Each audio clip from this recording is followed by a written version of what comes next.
It was like trying to cure a fever by putting the patient in a freezer. This fragile, underinvested economy was then hit by a series of huge shocks. Events like Brexit and the global inflation surge weren't the root causes of Britain's decline, but they acted as a harsh test, exposing the deep-seated weaknesses that have been peppered over for years. Let's talk about Brexit. Whatever your view on leaving the EU, the economic consensus is that it has acted as a drag on the economy.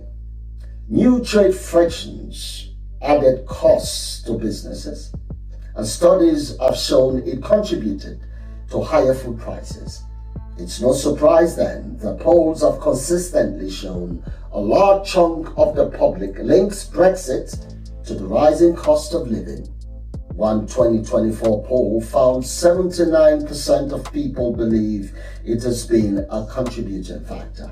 Then came the global inflation spike driven by soaring energy prices after the pandemic and the war in Ukraine. For the UK, this was largely a cost-push problem.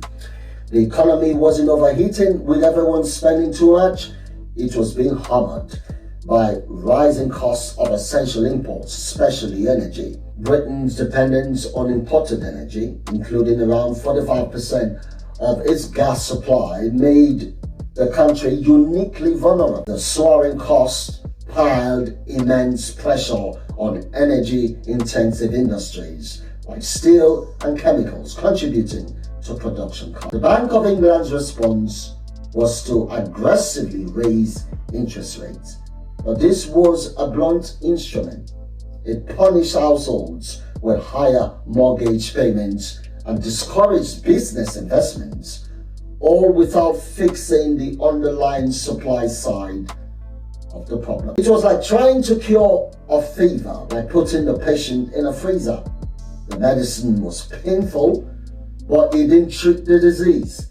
These shocks didn't create Britain's problem, but they ruthlessly exposed just how vulnerable its low investment, low productivity economy had become.